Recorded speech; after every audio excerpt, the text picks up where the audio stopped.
Good evening, Rotorua. Tonight on City News. Waiariki clears the air going smoke-free from tomorrow. Duo group Swamp Thing will record their new live album this weekend at the Orchestra Falls store. And the Pathway to Podium program launches in the Bay of Plenty. But first, RDC CEO Jeff Williams and Mayor Steve Chadwick held meetings with staff today to unveil plans for the new structuring of council staff and departments. They met with staff in two groups at the Convention Centre, and we'll bring you the full report, including an interview with the Mayor and CEO, in tomorrow's program. Local musician and former drummer with Split Ends and Crowded House, Michael Barker, is recording his concert this weekend at the Orchestra Falls store. His duo group Swamp Thing with Grant Hoa will perform and film the concert for their live album and DVD. Yeah, I am very excited. We've had a lot of requests from people who come to our shows, and they'd like to have a live album and some live footage, so that's why we're doing it. Waiariki Institute of Technology is going smoke-free, a move welcomed by the Institute's community and the region's health professionals. This Saturday is World Smoke-Free Day, and to mark the event, Waiariki has made the decision to remove smoking from all of the Waiariki campuses around the region. At 12:30 p.m, Mayor Steve Chadwick will be hosted by Waiariki as they move into a smoke-free environment. And tomorrow sees the return of the popular Neighbours in Our Community series, organised by Settlement Support. The series offers talks from locals about settling in Rotorua, as well as stories and memories of their homeland. Tomorrow's speaker is Chintana Umtong from Bangkok, Thailand, who will be speaking about the real Thailand, Thai food and family life. I want to blend in. I want to live my life here. I want to make Rotorua as my home, and it is my home now, and I like it here. I like people, I like the weather, I like everything. I like even the smell of the sulfur smell. Now, final question, Chintana, where do you see the future with you and your husband here in Rotorua? As I said before, I want to live here and make Rotorua as my home. And now we are retired, and we want to enjoy our life in Rotorua together, and I want to involve in many activities here. Mostly, I want to volunteer and do things for people here. Tomorrow's talk by Chintana is at 12 p.m. at the Arts Village. In sport tonight, Sport Bay of Plenty, in conjunction with Sport New Zealand, High Performance Sport New Zealand and national sporting organisations, launched the Pathway to Podium program this week. It's aimed at athletes who are 1 to 3 years from entering the high performance system. The athletes selected from the Bay of Plenty will develop their own individualised performance plans and have access to athlete services. Entry to the program takes place in April and May each year and is expressly through the National Sporting Organisation Performance Directors and then endorsed by Sport New Zealand. To your weather update now. Tonight, rain with northwesterlies and an overnight low of 4. Tomorrow, Friday, morning rain and then fine breaks. Winds turn southerly, a high of 13 and a low of 5. And the outlook for Saturday, fine with southeasterlies, a high of 13 and a low of 1. And the marine forecast for Lake Rotorua for Friday, becoming southeast 15 knots in the morning with waves less than half a metre, and there'll be fair visibility in morning rain and then fine breaks. Remember, for program listings and other info or to upload images, check out our website tvrotorua.co.nz, or you can look us up on Facebook. Still to come in tonight's program, we preview Saturday's Chiefs Cup final between Rotorua and Tauranga Boys High Schools, and Wayne Douglas gets to sit down time with Deputy Prime Minister and Minister of Finance Bill English.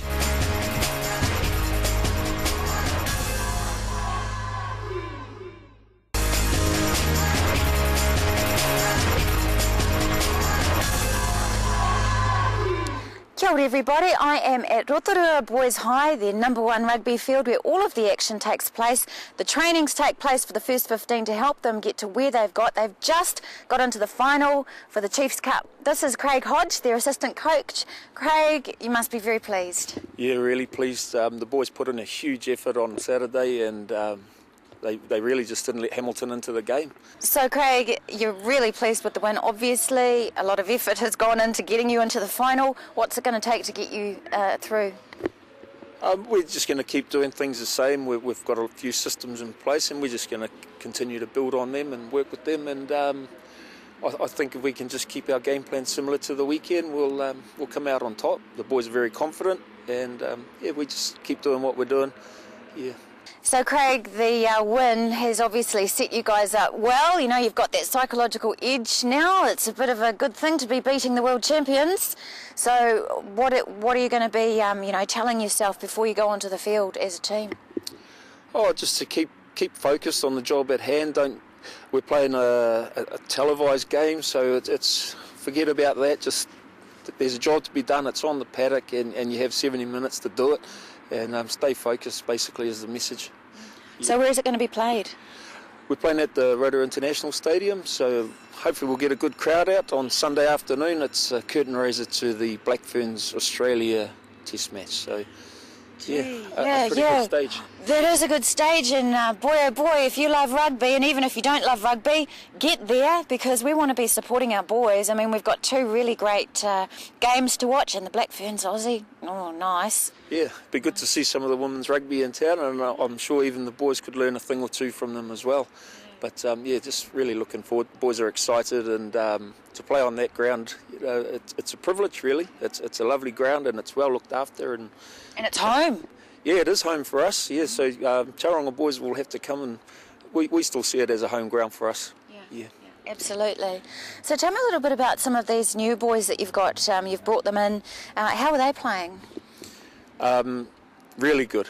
We were a bit thin in the stocks, as I may have said before, and they've just filled the gaps real well.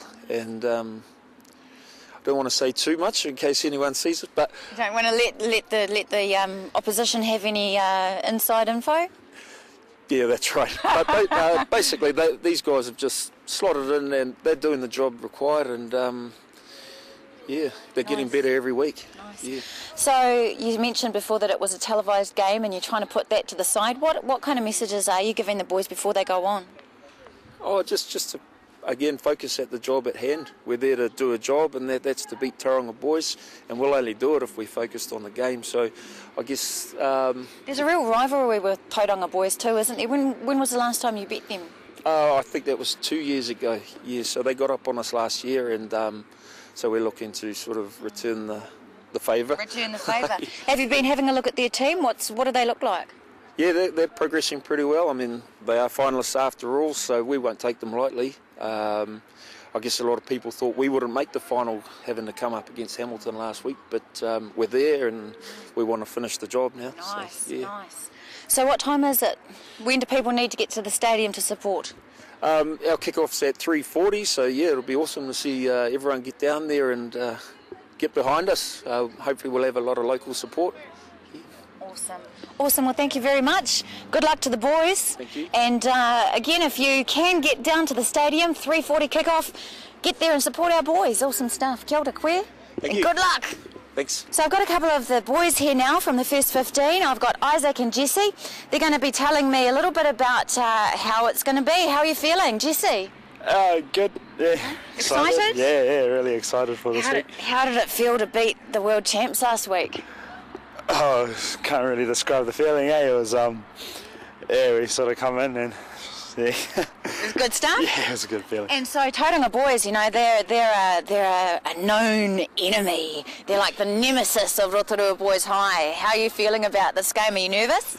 A little bit, but I'm more excited than nervous, you know. Nice.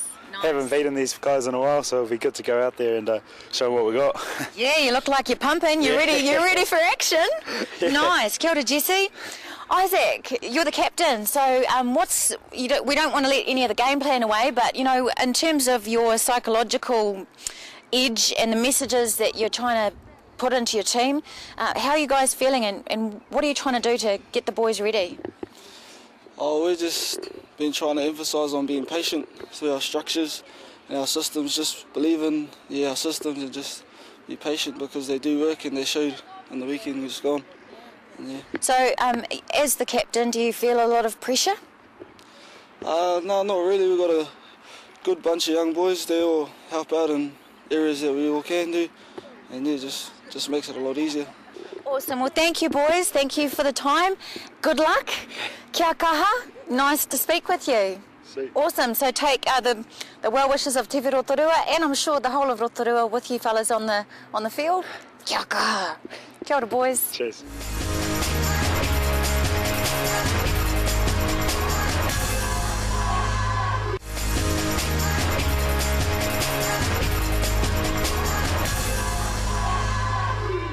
Well, it's always a warm welcome to extend to Finance Minister Bill English. I think it's about a year since we talked to you up in the studio, but he's here in Rotorua again for several meetings in actual fact. So again, warm welcome, Minister.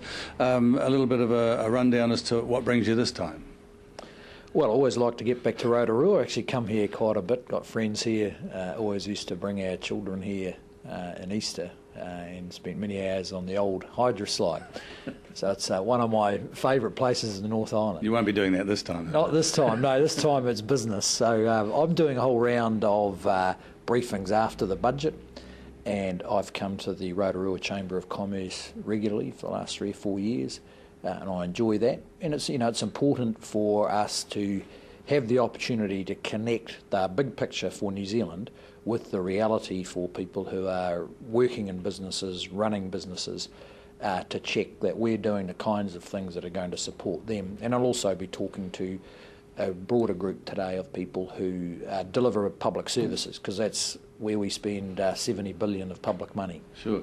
Let's go back to that subject, Minister, the whole aspect of business. If you look at it from a national point of view, obviously influenced by certain global aspects as well, but what are we looking like in terms of a current climate for business in New Zealand? Well, it's got a bit better, Businesses have been through a pretty rough time, some of them very rough. There's hardly a business in New Zealand that hasn't had to reorganise a bit, but I've been impressed with how resilient we've been. There actually hasn't been a whole lot of whinging through the more difficult times, and that's put us in really good shape now that things are picking up. Now that pick-up is getting broader and a bit stronger. It still doesn't yet pick up every business, and so we have to aim to make it sustainable. We don't want to have a bit of a spurt of growth in the economy, feel better than Australia for a year or so, and then it trails off and we're disappointed. So we're focused on making sure, for instance, that the interest rates business pay don't get too high. And different challenges for businesses, I guess, are individual for those businesses, and they can't always throw it back onto the government to quick fix or whatever. But as you said, the key word there was resilience, and that's where businesses who are struggling, be it globally influenced or whatever, can rise to the challenge. And look, so many of them have. If you just think of the export businesses, say around Rotorua, tourism and the primary production, they've been dealing with the exchange rate that's very high compared to our history. So the highest it's been since the early 60s. But they've worked out ways of doing it a bit better. Often their workforces have had to adapt quite a bit, and they've kept producing income for New Zealand. And so now that the rest of the world is picking up a bit, US, Europe, where we sell our stuff, where the tourists come from, as well as the Asian Pacific area, the prospects for these businesses are pretty good. Let's look at the budget situation. Obviously, when we compare ourselves with the budgets that's been recently released compared to the fairly cutthroat budget that the Australians had to face, what's been the reaction from the business sector and the public overall to the budgets, that it was a fairly even, balanced budget, wasn't it? Look, the reaction from the broader public has been pleasantly positive. I think for two reasons. One is we've done what we said we'd do, which is get back to surplus. And everyone knows if you're back in surplus, you've got a few more choices. Things are a bit more stable than when you're running deficits, just like a household. And secondly, we've indicating the direction that we want all New Zealanders to share in the benefits of the broader economic growth and the government surplus. And so the package around families, I think, was a bit of a surprise to people. But it's pretty targeted, particularly on children under the age of 1. But it's all about putting a bit more in now for a payoff later, sharing the benefits of growth, and showing a bit of confidence in our future. And budgets aren't always designed to please everybody all the time. You've got to balance it up with what's going on in the economy, etc. But overall, you're pretty pleased with the way it's gone. Yeah, we are. Look, we've worked to get the government's books back in order, taking a lot of smaller decisions, protecting the most vulnerable. So we've got here without people feeling like they've been done over. And they've got here with a bit of confidence, and they can now see, particularly our families, that there's going to be some support for them. And as we get bigger surpluses, we've got more choices. Sure. We've got lots more to talk about. My special guest is Finance Minister Bill English, visiting Rotorua for several meetings, and we'll be back with him very shortly.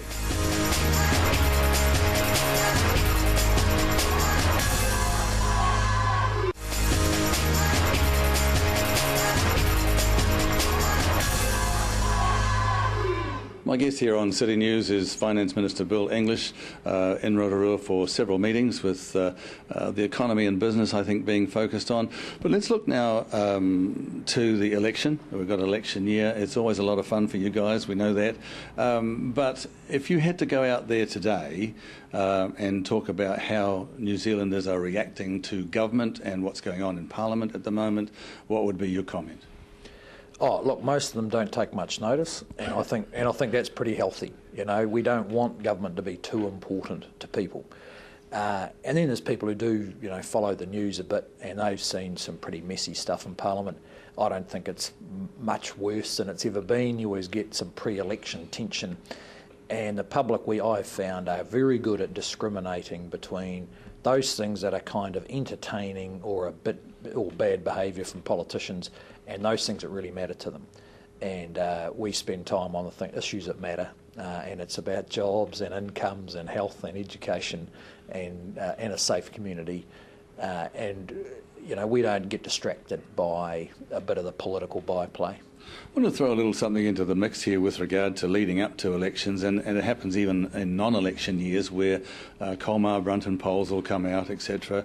People will say, oh yeah, well I'd like this one to be Prime Minister or whatever, the whole preferred thing. What's your real gut feeling on the influence of polls as far as the public making up their mind? Because it doesn't necessarily always come with the information, does it? Look, you got to remember, in the end, the polls do reflect public opinion. People aren't going to ever vote against what they want just because a poll says something else. When you get close to elections with MMP, that can make a difference in some places when they see a poll. So whether they're going to vote for a small party instead of a large party right at the margin in some parts of the country. But look, otherwise, if you're not winning the contest with the public about being on their issues, then the polling won't make any difference to it. If you're off key, out of touch, that's the real problem with the polls. How important then is it that you maintain, as a government, you maintain transparency? Well, it's very important in every respect. I mean, in the last 5 or 6 years, the level of trust that the public has had in John Key as our Prime Minister and in a government that's predictable even when they disagree with it has been critical to the whole country making progress.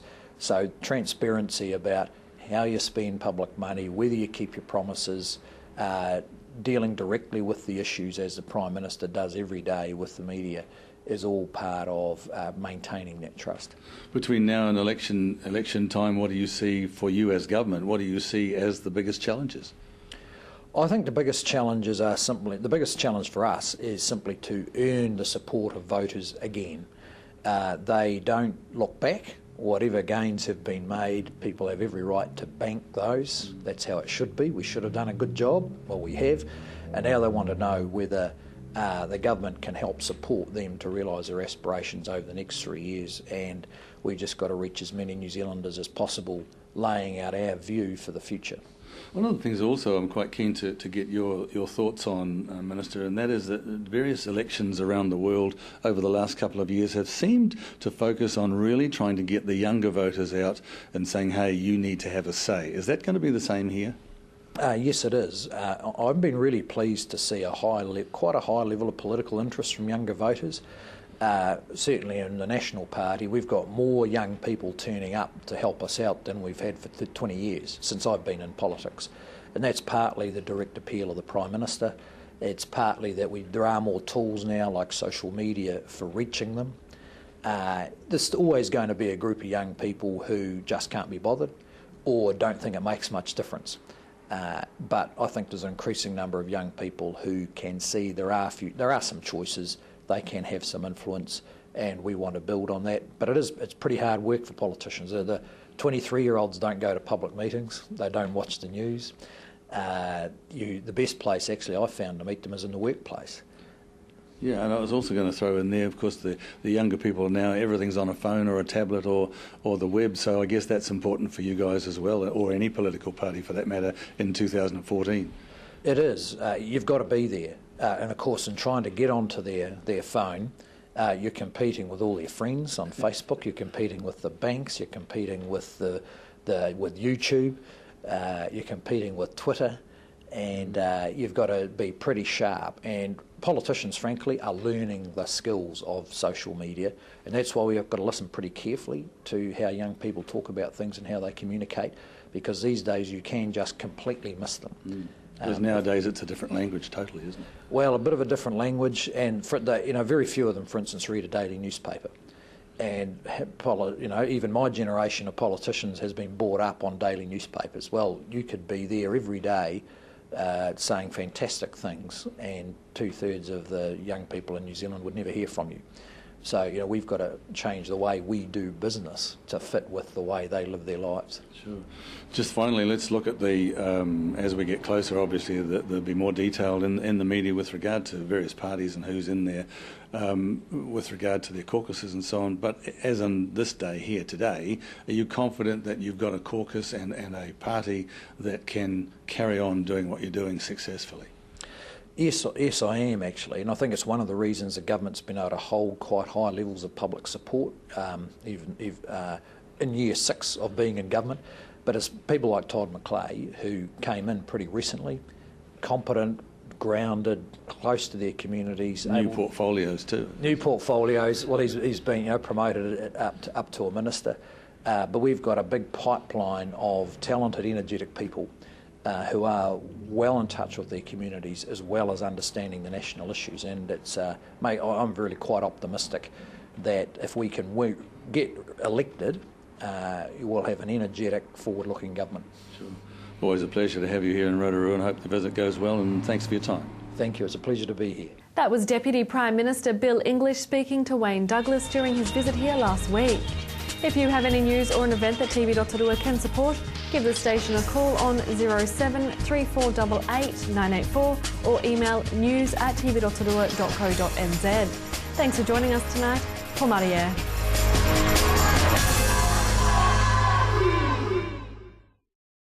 Supporting local content so you can see more of New Zealand.